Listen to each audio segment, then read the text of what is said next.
Good afternoon. Hello. So I've been talking a little bit to Claudia about your group. I understand that you've been studying together for a long time. So I'm coming to join you today, but I'm aware that you have your culture and been listening to you all talking to one another, and so much affection and connection, which is core in this time of so much separation and alienation and loneliness during the pandemic. So I'm really happy to be here with you. I'm aware that today is Yom HaShoah. When we picked this date a long time ago, we had an awareness that it would be Holocaust Memorial Day. And so I want to just pause for a moment to acknowledge that, to hold for a moment the monstrosity of that period of history, all the losses that we suffered in this world communally and still feel today for many of us in our families. My father-in-law, may his memory be for a blessing, was on a kinder transport. He left Vienna in 1938 in the fall, in November. Actually in December, just a few weeks after Kristallnacht. So his presence is very alive in my family, and I imagine in many of our families. The teaching that I am bringing to you today has a lot of connections actually to the Holocaust and what it means to live in brokenness, to find wholeness in brokenness. So I've called it A Broken Heart, and I'm going to take you through some passages that are very dear to me and give a lot of space for us to speak with one another. So I'm going to share my screen. Do you have any questions before I start?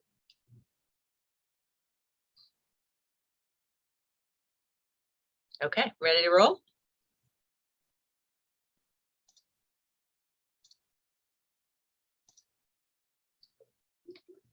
Okay, so can you see my document? And I understand that Claudia shared it with some of you, maybe recently, so you may have it to have a little more control over what's actually on display. And maybe some of you even printed it out for yourselves. Do you want me to make it bigger? Yes, please. Great. Good? Yes. Oops. Just trying to set up my screen so I can see as many of you as possible. Okay. So the first quote that I want to look at is from Rabbi Menachem Mendel of Kotsk. Nothing is more whole than a broken heart.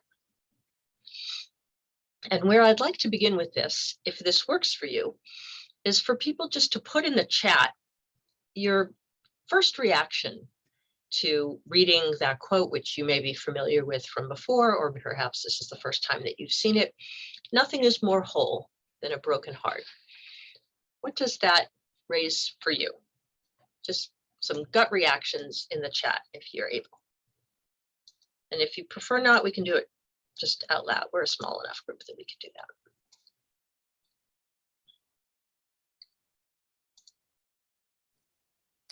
Sadness. Say My it again? turn? Marilyn, is that you? Okay. This is asking you to have empathy, but I don't know if it's necessary to suffer yourself to feel someone else's suffering. I hope that I could be big enough to appreciate and feel for someone's suffering without having suffered it myself. Okay, so that's a great challenge here. If we're going to have empathy, do we have to have suffered? So I hear a reluctance to put a positive spin on the suffering that we might be enduring to say that it's necessary for some reason. I appreciate that, Marilyn. Thank you. All right, so Claudia put in the chat, it's okay to feel sad. And Andy says, we are real in sadness. We often feel closer to those suffering, those whose suffering is obvious. So what I'm getting from Andy, and Andy, you can weigh in on this too, is that the closeness that happens with the suffering is, in a sense, a wholeness. Yes. I think I have an echo here, but yeah, we had a tragedy a few years ago. I lost a grandson in his early 20s, and I don't know how to express it, but we often have masks that we wear. We keep our lives somewhat private, except to our most intimate family, but not when you have a broken heart. Often it is necessary It's to visible. share. It's visible. Thank you. Thank you, Andy. So as you name this tragedy of the death of your grandchild, there's no running around that. When you say we are real in our sadness, when we can actually acknowledge the broken heart, the tragedy that won't be prettied up, that the wholeness that comes from that is the being real, is the way that we drop the facade and are able to be met.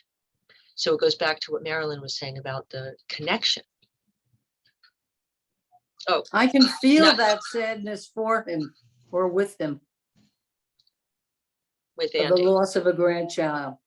Because we all have children, and thinking of that, it gives great sadness, feeling it. Yes. I think the sadness comes with any close family member or friend. There's nothing worse. Yeah. So what we're talking about here is living with what is worst, living with what is not fixable. And we want to be real about the pain and anguish that comes with that suffering, and try to be open to some of what might be possible even with that suffering. So that's the starting place here with the Kotsk quote. Nothing is more whole than a broken heart. So I want to move to Estelle Frankel. She wrote a beautiful book called Sacred Therapy, Jewish Spiritual Teachings on Emotional Healing and Inner Wholeness. And here are two quotes from Estelle Frankel. The first is, from the mystical perspective, reality is always both broken and perfect all at once. So I read that, and Andy, I have your voice in my ear, and there's a pain of saying, how could that possibly be perfect? It is so horrific, but it is true. It is true that we are mortal. It is true that we live and we die. And life is only possible when we open ourselves to loving and losing. And so this mystical orientation begins with brokenness.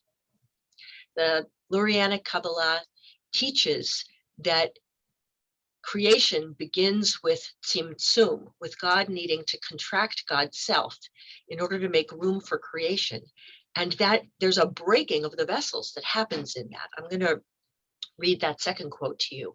But Lurianic Kabbalah understands that there is no universe, there is no world without suffering. And so when we try to put it at arm's length, we are actually distancing ourselves from reality in a way that ultimately causes more suffering. So this next quote, the fact that darkness is the womb from which all life emerges is understood by the Kabbalah to have deep spiritual significance. It implies an understanding that creation in all its forms emerges out of its opposite, the state of emptiness. All life moves in cycles, from darkness into light, from contraction into expansion, brokenness into wholeness. In the symbolism of the Kabbalah, the darkness of night is associated with the fragmented state known as exile, the state of being disconnected and dislocated from one's true place. So this Kabbalistic notion puts brokenness and wholeness together as the closest we can come to being full. And it reflects the reality that we know. Anyone who has lived has experienced heartbreak, different kinds of heartbreak, but it is the broken heart that then opens up to the possibility of connection and love. And as Andy was saying before, the facade coming away so that ourselves can be known and embraced. And there is a particular wholeness that comes from that. Now, I said that a lot of the teaching today is connected to Yom HaShoah, and it is. This understanding that exile, the fragmentation of exile, that place of being disconnected and dislocated from one's true place, that is the human condition. And as Jews, we know that it is in particular the Jewish condition, so that the story of our people is not just a happenstance that we could say, oh, we just wish that we hadn't been in exile, but actually there's no way to avoid exile. And so all of our greatest teachings and the way that the Torah itself is structured is in recognition of the exile that is the human experience. And the Shoah was a period of tremendous exile and was also caused by the fact that we had no home. There was no place that would take Jews when it was still possible, when Hitler was still willing to have Jews leave and go to other lands. There were no other lands that were taking us. And even Palestine at that time wasn't taking us because of the white papers that the British implemented to restrict immigration to the land of Israel. My mother was born in Tel Aviv in 1930 and was very aware of the moratorium on accepting Jewish immigration into the land. So today in particular, we feel the cost of this exile.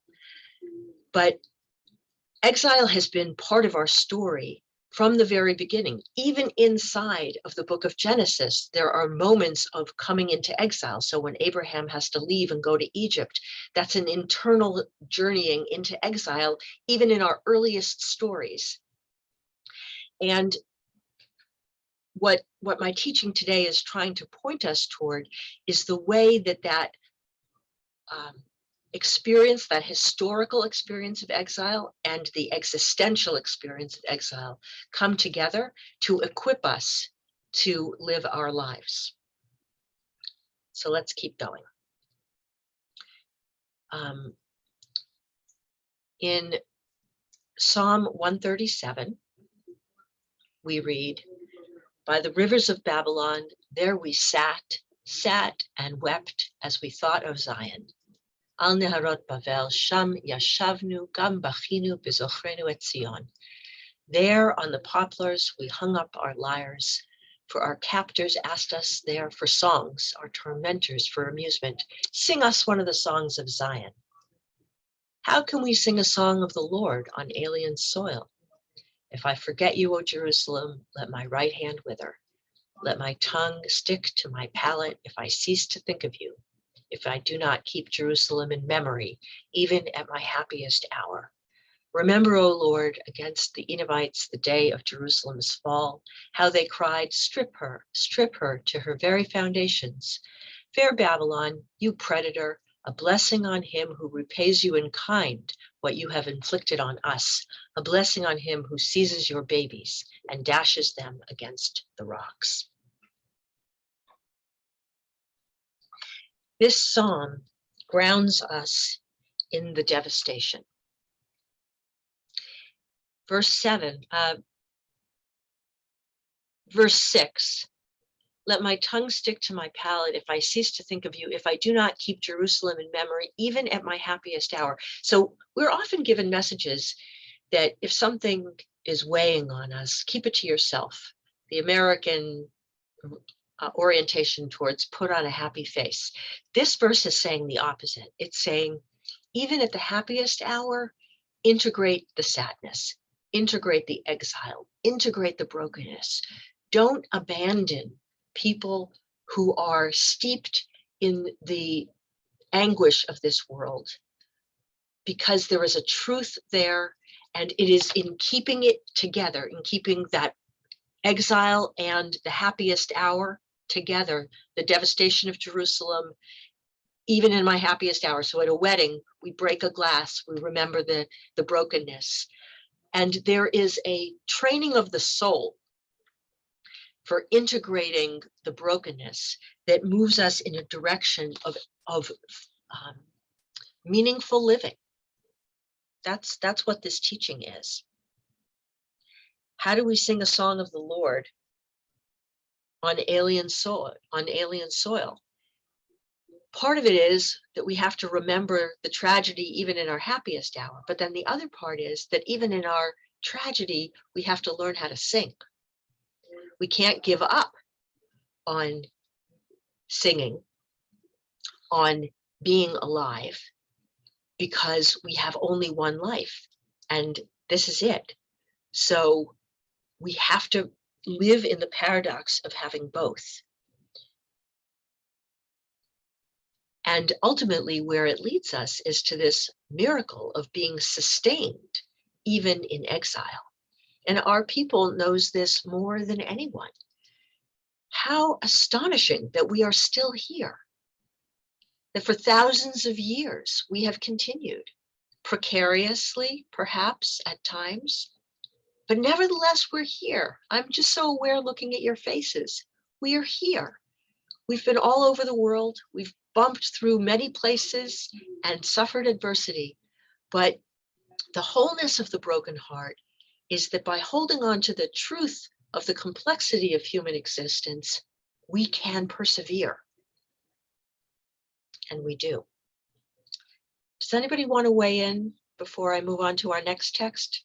The next text is really hard. I'm going to walk us through it. Anything you want to say?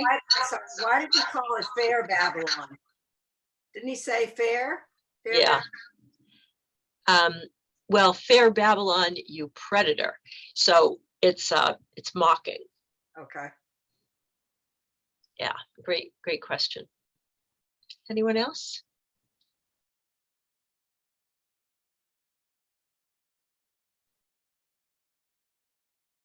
Okay, you with me?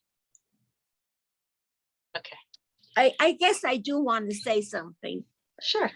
I've been handicapped almost all my life, but I never felt broken. I felt challenged, and I never wished what I had on anyone else. I don't want anyone else to be handicapped in order to empathize or understand. When a young man holds a door for me, he has a whole heart. And I'm very much aware of people who go out of their way just because you're there and they can do something for you. They have a whole heart. They don't have to have a broken one. They just, how come it's there? How come there are so many good people? I love them. That's all I have to say. That's beautiful. Yeah. Yeah. The person who sees the person in front of them recognizes your humanity, your wholeness. Absolutely. Thank you, Marilyn. Okay. The next passage is from Michael Fishbane's book, Sacred Attunement. And he's brilliant and his language is a little opaque. So I'm going to share with you kind of walking through it. I'm not going to read the whole thing probably. So I'm just jumping in, but then it may happen that the thoughtless ordinariness of daily life is jolted and gives way to a more elemental specificity. What I want you to get from that first sentence is really that jolt. Suddenly, something occurs that claims us with an overwhelming intensity and floods our sensibilities without any accompanying thoughts of its human meaning. So what he's describing here is the way that our senses can lead us away from ordinary existence into something extraordinary that reaches us. And this next sentence captures it in a way that I love. Rather, the sense of rupture is all, and it seems as if primordial energies have burst from the depths and ripped the veil normally stretched over things, concealing them in blandness. Okay, so it's this image of the ripping away of the veil. If we go back to what Andy was saying before, about the facade. This is a description of the ripping away of the facade, of the ordinary ways in which we keep ourselves in our routine and everything is as we've known it to be, but then something happens and the veil is ripped away and we are in contact with something sublime. So I'm going to go down to the middle here where I'm putting my cursor, if you can see my cursor. We then shudder before what is given to us from the fullness of phenomenal existence, manifesting mysteries of the surge of things at the core of world being. What he's describing here is that there is something about human experience that then enables us to go beyond what we know, to come in contact with some deeper truth about what is. And he describes that it can be experiences of beauty and it can be experiences of suffering that take us out of some pat answers that we might have come to or the structures of daily living and help us to say, oh, this is what I'm alive for. And towards the end, he says, he talks about the ever-present question. You can see it down here, 4 lines from the bottom. Where are you? That's God's question. With the confession, here I am, just here. These experiences of having the veil pulled away call to us to answer, where are we? And be able to respond as Abraham did, here I am. Here I am. This is what my life is. This is what my life is about. I can meet this moment. And I would imagine that during COVID, with all of the challenges that have come, each of us has had to inquire of ourselves, where am I? Or perhaps feel called by others to answer, where am I? And here I am. I'm going to show up. I'm going to be present in my life as it is, with the positive and the negative, helping me to be in touch with what it means that I have been given this gift of my one life. And its beauty does not depend on everything being good, but it does depend on being able to answer, here I am. I'm showing up. I'm not waiting for the life that I don't have. I'm showing up for the life that I do have. Okay, so if we move on to Yehuda Halevi. Now, Yehuda Halevi, as you probably know, always yearned for the land of Israel and went there and was killed by a crusader in 1141 as he arrived in the land. And his beautiful words are, my heart is in the east and I in the uttermost west. How can I find savor in food? How shall it be sweet to me? How shall I render my vows and my bonds, while yet Zion lieth beneath the fetter of Edom, and I in Arab chains? A light thing would it seem to me to leave all the good things of Spain, seeing how precious in my eyes to behold the dust of the desolate sanctuary. So this continues our theme about the exile and the way that exile and brokenness are part of our history. What is happening for me here is that Yehuda Halevi is aware that this broken heart of his, yearning for the East, gives him access to the realm of the divine, to the realm of ultimate meaning. He feels attuned to the gap between what is and what can be, or what will be in a restored world. which is in the Garden of Eden. This yearning, this awareness of what is not yet and hope for what can be is what links the broken heart to a sense of wholeness that keeps alive possibilities that have not yet been realized in this world. Now, some of us are very historically minded. I know that I've taken us through a little bit of our history here in terms of the various exiles that we've suffered. I'm not particularly historically minded myself, but I can enter into the drama that is depicted here of the yearning for what isn't. As a pastoral caregiver, I see so many people who are suffering. And when we can bless that yearning, especially as it's captured in my heart is in the east and I in the uttermost west, I am apart from where wholeness is. How can I find savor in food? How can I find a way to live with this rupture that is in my life? What's contained inside the poem itself is the prescription for how to live with it, which is to be in contact with this sacred element of human experience, as Michael Fishbane talked about, that what happens when that veil is pulled away, and we have that taste, the sublime taste of the way in which we are aligned with something beyond ourselves.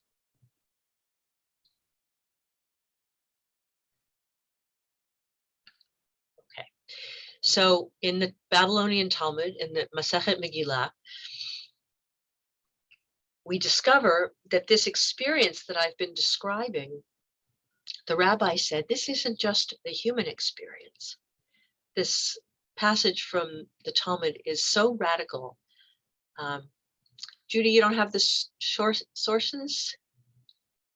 I'm going to send it to Judy now. Okay. Okay, and Rebecca was asking something about. I'll send it. I'm the going to link. send it to everyone again. Okay, thank And- you, Claudia. Okay, so here's this next passage. It is taught in a Braita, which is the Tannaitic layer, the oldest layer of the Talmud. Rabbi Shimon ben Yochai says, "Come and see how beloved the Jewish people are before the Holy One, blessed be He. As every place they were exiled, the divine presence went with them." Right? So this is not necessarily the way that we might have read these texts. Every place that we were exiled, the divine presence went with us. Others, people other than Jews who look at our story, might say that we were abandoned by God, that we were sent into exile and somehow we deserved it. But the rabbis do the opposite. They say, every place we were exiled, the divine presence went with us. They were exiled to Egypt, and the divine presence went with them. As it is stated, did I reveal myself to the house of your father when they were in Egypt? They were exiled to Babylonia, and the divine presence went with them. As it is stated, for your sake I have sent to Babylon. There's a lot of wordplay that's happening. It's a midrashic interpretation that revowels some of the words so that instead of it being I sent them, I was sent with them. So too, when in the future they will be redeemed, the divine presence will be with them, as it is stated. Then the Lord your God will return with your captivity. It does not state he will bring them back.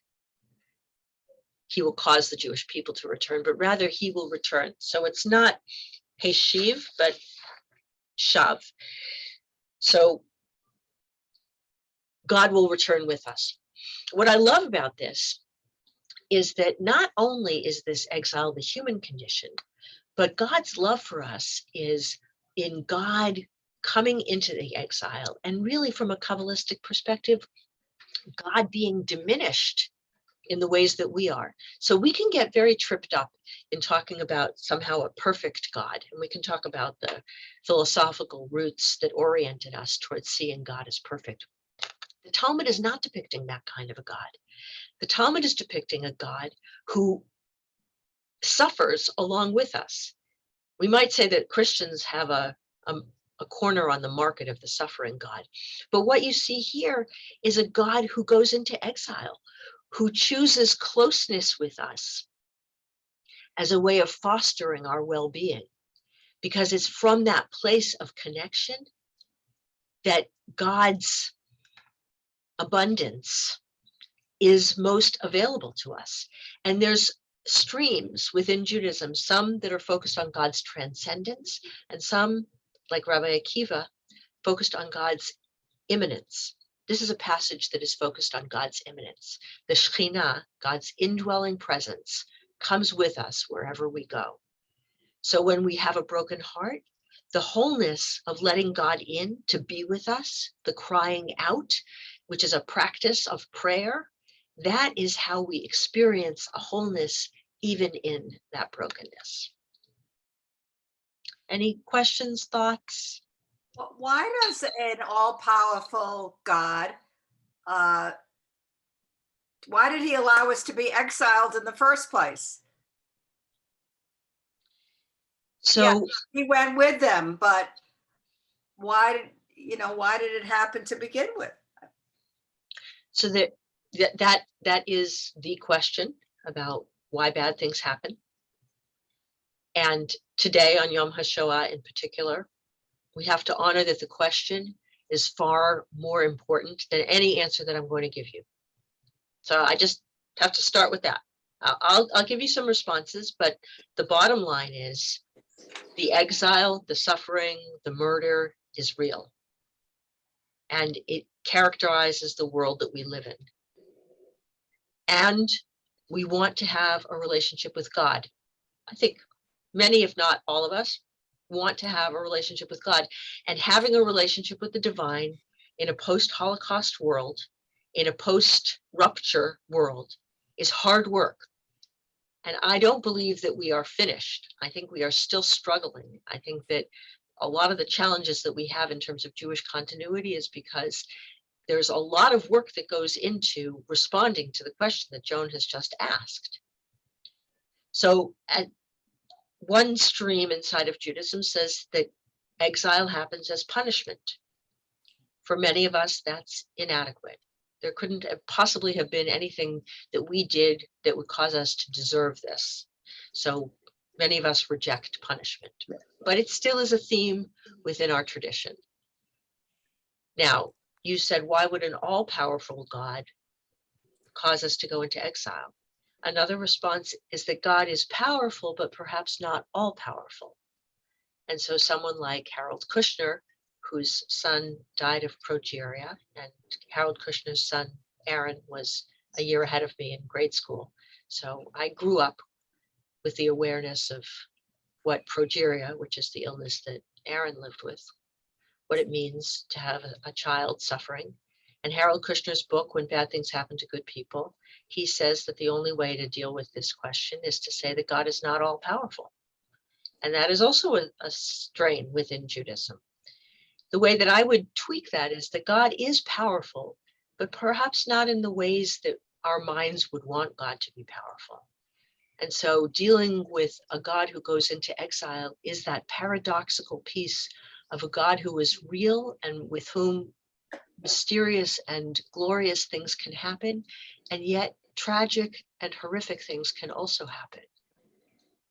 And this teaching of mine today and focusing on the wholeness of the broken heart is inviting us to stay engaged, not to give up. Right. That's the ultimate victory here, is to stay engaged and open, to have our hearts be available, vulnerable, and when necessary, in protest, and to bless that protest as sacred. When I say Matovu Ohalecha Yaakov, I'm in exile. I could be in a tent or in a palace, but if God is where I live, I'm satisfied. I'm in exile, but that same God is with me. Now, Yehuda Halevi didn't seem to enjoy even the food he ate in exile, but I don't know if I could go along with that. I can, as long as I feel like a whole person, I could be in exile. But we're in exile without persecution. And just to go back to suffering, I mean, our tradition is very, very much, there's a constant thread starting with Abraham about exile. and about, not with Abraham, but about punishment. Our prophets are always talking about punishment. And even before they enter the land of Israel, after 40 years, they're told the day will come when you'll sin and you'll be exiled. And it's still very hard to understand because some sin, but everyone suffers. And then I always find I have to differentiate. That's hard to understand, but harder to understand is the illness or the tsunami. That, when bad people do bad things, you can say, okay, God's not always there. But when things happen through nature, which one thinks of, and that's when you say, no, God's not everywhere, whether it be as through illness, earthquake, tsunami, then you say, how could God allow that to happen? And for myself, I'd say those are questions that remain unanswered. Yeah. And who was it who was just speaking? I couldn't see you. Rebecca, sorry. Thank you, Rebecca. That's okay. Yeah. Yeah. So I know that we all are wrestling, especially when we encounter suffering, we wrestle with how to respond. And for me, it's that wrestling that is the sacred path here. And I love in Judaism that we welcome it, that there's no question that we can't ask, there's no cry that we can't pour out that puts us outside the bounds. So one of my favorite poets is Yehuda Amichai. I imagine that he's someone you're familiar with. So here's how Yehuda Amichai deals with this. He's playing with Kohelet, the 3rd chapter of the book of Ecclesiastes. And here's what he says. A man doesn't have time in his life to have time for everything. He doesn't have seasons enough to have a season for every purpose. Ecclesiastes was wrong about that. A man needs to love and to hate at the same moment, to laugh and cry with the same eyes, with the same hands to throw stones and to gather them, and to make love in war and war in love, and to hate and forgive and remember and forget, to arrange and confuse, to eat and to digest what history takes years and years to do. A man doesn't have time. When he loses, he seeks. When he finds, he forgets. When he forgets, he loves. And when he loves, he begins to forget. And his soul is seasoned. His soul is very professional. Only his body remains forever an amateur. It tries and it misses, gets muddled, doesn't learn a thing, drunk and blind in its pleasures and its pains. He will die as figs die in autumn, shriveled and full of himself and sweet, the leaves growing dry on the ground, the bare branches pointing to the place where there's time for everything. Sorry, I have somebody knocking on my door. Just hold on 1 second.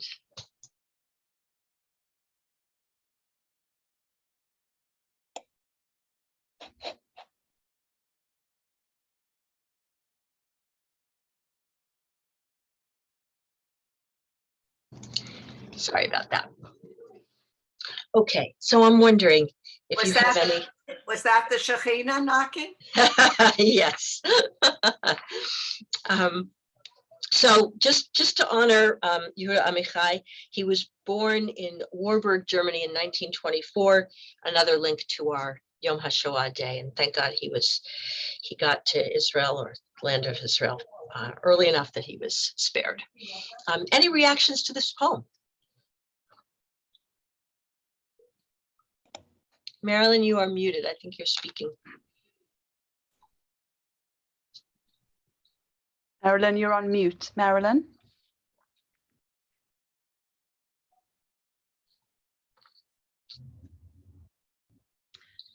Oh, she's still on mute. Marilyn, are you trying to speak? No, okay. So any reactions to the poem? It makes you cry? Mm. It's magnificent. It's a magnificent poem. Yeah. So it's full of what I love about Amichai, which is that turning. He's so steeped in Jewish tradition that the words of Ecclesiastes are native to his tongue, but in the verses, lakol zman ve'et lakol chefetz tachat hashamayim, there is time for everything. Well, he says, no, a man doesn't have time and doesn't have seasons enough to have a season for every purpose. He's arguing, and maybe this is just my temperament, but I think there are plenty of us who are Jews who share that temperament of wanting to argue. And there's that wholeness that comes in the argument that says, I am not going to say it's okay. It's not okay.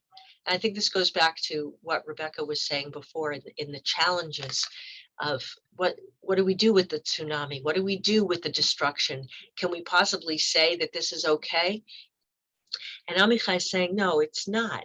We don't it's not ordered. We just came from Seder, right? There's no order here. There's no Seder. It's chaos. We have to do it all together, which is to say that we have to hold the opposites together, which is how we started. And this is the last piece that I'm bringing for you today. We started with the paradox of the wholeness and the brokenness, and Amichai is playing that out in the way that he captures this in this poem. I particularly love this image. A man needs to love and to hate at the same moment, to laugh and cry with the same eyes. Our eyes have to know how to do it all. We have to be able to interpret when the tears are tears of joy and when the tears are tears of despair. Okay, so John, you've put something in the chat. Isn't exile a means to get closer to God by enlarging the dimensions of our personal universe? After all, isn't the concept of Lech Lecha, the Hebrew, the other side, God's side, essential of being Jewish? So what I love about what you've put there, John, is the journey part of exile. That if we stay put, then we are never able to find what it is that our soul seeks. So there's a Nachman of Bratslav story about the man who goes to a town far from his own town and goes to a bridge, and in his dream he heard that there would be a treasure there. And when he gets there, he doesn't find anything. And there's a man by the bridge, and he says to him, what are you doing? And the man says, well, I had a dream that I needed to come to this town, and under this bridge I would find a treasure. And the man who heard him said, oh, well, we can't listen to dreams. If I had listened to my dream, I would have gone to this other town, and somewhere there would have been a treasure. And the man who has traveled the ways recognizes that that is his own home. And so he goes back to his home, and now he has been on his journey, and he knows what it is that he has been on the search to find. So there is something about exile as being taken out of a space in order to go to the space that God is bringing us to. And it's interesting to pair Lech Lecha and the journey that God sends us on with the imagery of exile that is the devastation. I think those are two models of journeying within Judaism. Thank you for that. I guess I'm thinking that, we pray to an almighty God, and I'm thinking about Israel, which I just came back from, where there's been so much terrorism, and there always has. Sometimes we ask, sometimes we pray, and sometimes God says no. Yeah. Yeah. I understand that approach.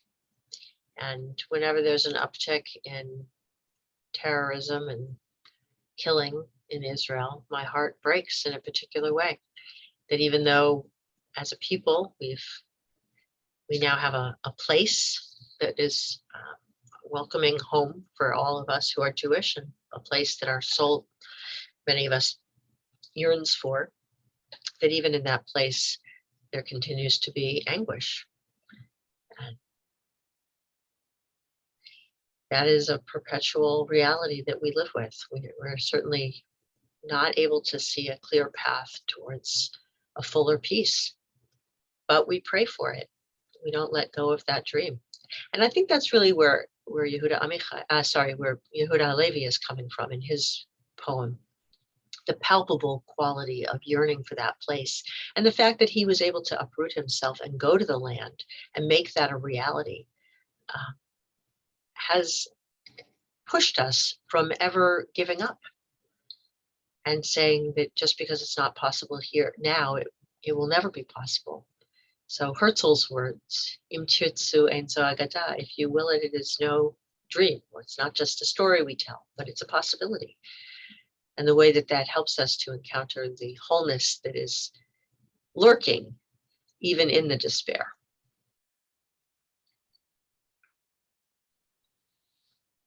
Anybody else? Sorry, I don't mean to hog this, but I have one more comment relating to Yom HaShoah. And some of us in the Greenwich community attended a very moving ceremony last night, one of our local temples. And the survivor said, people ask, in his talk, he said, people ask, where was God? But the question should be, where was man? Absolutely.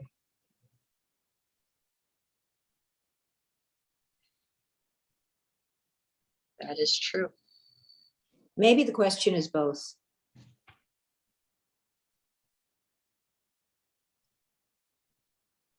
Is that Rebecca? Yes, it was, I have to say. Do you want to say more about that? Well, it's sometimes it's very hard when we read in the Bible that God will judge, behavior. And, it's one thing to allow people choice and let them do certain certain hurtful things or terrible things. But at what point, why we can just in today's terms, why does a good person suffer and from a terrible illness, and a guy like Putin gets to wreak havoc on the world and kill thousands at his whim? And that's just in today's world, let alone Yom HaShoah. And we think of those people that didn't get sick, like God has if maybe an all-powerful God has ways of making very bad people go away, or ought to, I guess. I don't know. That's where that came from. Yeah. Yeah. So the way that Putin is trampling on human life does remind us of Hitler's destruction, and it brings questions right back to the fore, both about where the human world is in responding and the reality that we live in a world in which atrocities are possible. Mhm. So if our faith depends on God making everything make sense, then we're in for a great disappointment. I think that our faith is actually equipping us to cope with the reality that tremendous blessings are possible and tremendous suffering is also possible.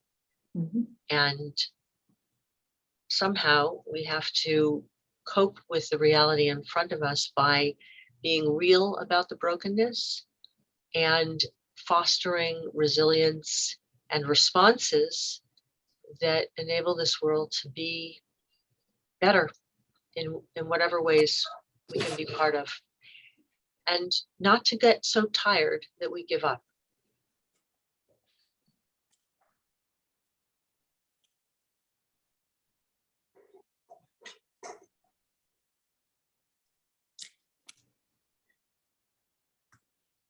Can you share the sources so we can read them on our own again? Can they be shared? Yeah, I think that Claudia has shared them. Yeah, just to let everybody know, I emailed everybody the source sheet. Apologies if you didn't get it before today's program, but I have sent another email with it. And if you don't receive that, please let me know, but I sent it about 10 minutes ago. Okay, so I have reached the end of the sources that I wanted to share with you today.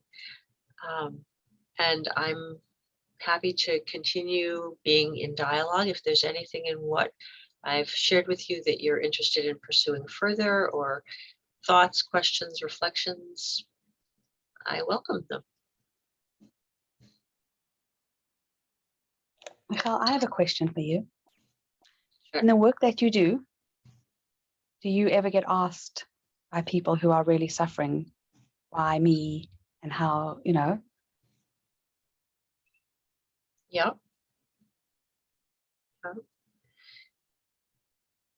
So there's different ways of understanding that question. There are some people who really want to understand how the world ticks, where is, in some of what we've heard today, where is the all-powerful God? Why would suffering happen? And part of what's hard there is living with a certain amount of not knowing. Coming to responses that are good enough for us, knowing that we don't have access to a definitive answer, but we keep pursuing it to try to let that guide us in how we live. But there are many people who ask that question simply because it's the closest formulation they can come up with that is connected to the protest. And the protest is really at the heart. How can this be? Can you see me in my suffering? Can you open your arms to me? And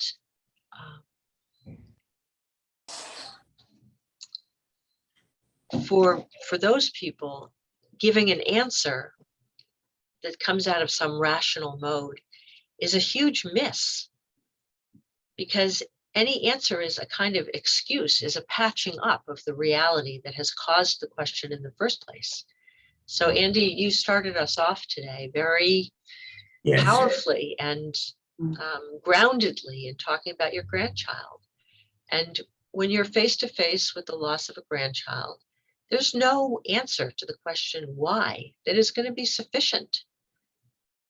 It's just, we have to hear it. We have to hear the story and know that it's real, and know that we have to find a way to keep living, knowing that this too is part of life. And our heart will never mend from that.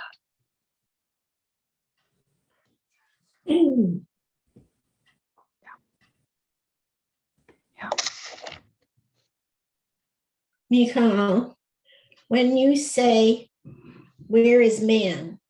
And you look around the world and you see in every country, man fighting man, even if they have a shared ethnic background, whether it's in Slovakia or Ireland or any country that you look at, makes you feel that whereas man is, it's intrinsic or inherent in man. But you also see men helping people. You see strangers stopping to help others. So it's very diverse. We have good people in every country, as well as bad people. So many years ago, when I was a teenager, I went to a talk at my synagogue by somebody named Philip Halley, H-A-L-L-E. I don't know if you've heard of him. He wrote a book about a town that rescued Jews in the Holocaust. He was a Holocaust scholar, and he said that studying all of the atrocities was becoming a burden to his soul, and he needed to study something that filled him with hope and gratitude. And so he decided to study this particular town that did an incredible job of pushing back against the Nazis and rescuing. I think it was hundreds of Jews that they rescued, but maybe it was even thousands. And his talk made such an impression on me because both realities are true. We are capable of doing great harm, and we are capable of doing great service and saving one another. And our souls need to make space for both if we're going to be real about the world that we're in. And we get to choose what we're going to emphasize when we need to be consoled for the things that are weighing on us, and when we need to be inspired by the things that are possible in this world.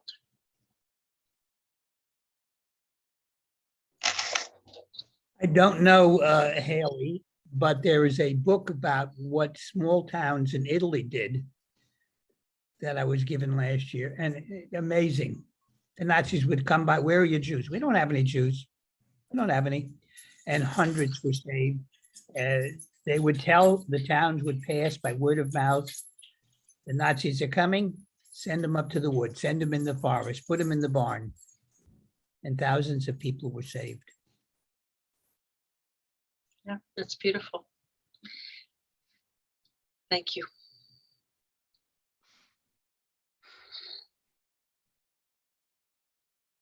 So we are reaching the end. I want to thank you for sharing this time with me and for bringing yourselves, your stories, your thoughts, your questions, the reality of this world today. I pray for a mending in this world, knowing that there will continue to be brokenness, but it is possible, even with the brokenness, to experience wholeness when we open ourselves to one another and to the divine. Thank you. Thank you. Thank you, Michal. If everyone wants to just Amen. unmute themselves and Thank thank you Michal. very much. Just wonderful. Gives me a lot to think about. Very good. Thank you. Thank you. Thank you for being here. Michal. Okay, everybody, before you go, please remember that next week we are doing the in-person and on Zoom. And if you are wanting to be in person, please reach out to me. I know already the people that have said that they're going to be in person, and we look forward to seeing them. And but please reach out to me, because if you arrive and you haven't told me, then you won't have a sandwich waiting for you, because we're going to order you sandwiches, but I need to know that you're coming. So please reach out to me. Have a great rest of your week, and we'll see you next week on Thursday, May 5th. Bye, Shalom. everyone. Bye, everybody. Bye-bye.